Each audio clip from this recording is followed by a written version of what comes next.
সবাই ধানের শীষের পক্ষের লোক, সবাই ধানের শীষের বিজয় চাই, সবাই ধানের শীষের বিপ্লব 12 তারিখে দেখতে চাই। একটা হতাশার চিহ্ন আমরা লক্ষ্য করছি। অনেক ত্যাগ এবং তিতিক্ষার পর আজকের এই অবস্থানে আমরা এসেছি। ধানের শীষ ইতিমধ্যেই কাগজে কলমে আপনাদের 5 জনকে দিয়েছে। আজকে ধানের শীষ আপনাদের হাতে তুলে দিবে এবং নেতার এই ধানের শীষ আপনাদের হাতে তুলে দেওয়ার মাধ্যমে প্রমাণ হবে এই ধানের শীষ আজকে যে 5 জনের হাতে তুলে দিবে, এই ধানের শীষ এখান থেকে 12 তারিখ রাত্রে ঢাকার সংসদ ভবনের সীমানায় চলে যাবে। সংসদ ভবনের সীমানা থেকে আবার কয়েকদিন পর ওনাদেরকে সীমানার ভিতরে ঢোকার জন্য যখন সিগন্যাল দিবে শপথ, 5 জন তখন সংসদ ভবনের ভিতরে ঢুকে যাবেন। কি কথাটা ঠিক না?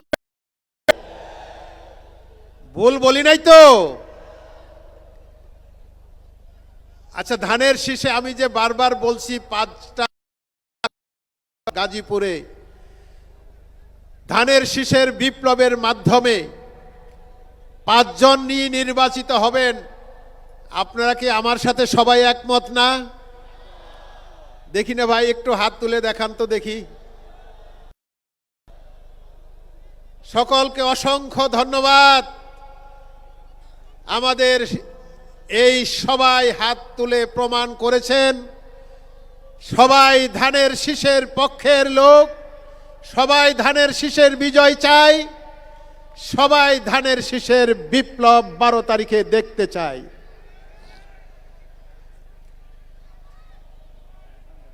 দীর্ঘ প্রতীক্ষার পর কিন্তু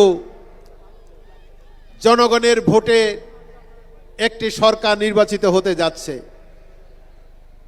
আমরা সেই বিশ্বাস নিয়ে অপেক্ষায় আছি। আমাদের নেতা অল্প কিছুক্ষণের মধ্যেই আমাদের নেতাও মঞ্চে আসবেন। আমিও আপনার না করে সাথে সাথে মাইক থেকে আমিও সরে যাব। এতক্ষণ আপনাদেরকে একটু সঙ্গ দিলাম, আপনাদের একটু সঙ্গ দিলাম। ভাই আপনারা, আমরা তো একসাথেই রাজপথে ছিলাম না? সবাই তো রাজপথের এবং জেলখানার সাথী আমরা সবাই। এই যে আমি এই মঞ্চে নয়, শুধু আমার দৃষ্টিতে আমি সামনে যাদের মোটামুটি দেখতেছি প্রায় সবাইকে আমি কোর্টের বারান্দায় দিনের পর দিন আমার সাথে আপনাদেরকে দেখেছি। হাইকোর্টের বারান্দায় 13-14 সালে শত শত গাজীপুরের নেতা কর্মীদেরকে নিয়ে হাইকোর্টের বারান্দায় মামলার জামিনের জন্য পেপার ফ্লোরে একটা পেপার বিছিয়ে আমরা সবাই বসেছিলাম। সেই দিনের কথা কিন্তু আমরা ভুলে যাই নাই। অনেক ত্যাগ এবং তিতিক্ষার পর আজকের এই অবস্থানে আমরা এসেছি। আমরা অনেক ত্যাগের বিনিময়ে, অনেক রক্তের বিনিময়ে আজকে বাংলাদেশের মানুষ একটা পরিবর্তনের অপেক্ষায় আছে। এই পরিবর্তন জনগণ ভোটের মাধ্যমেই প্রমাণ করতে চায়।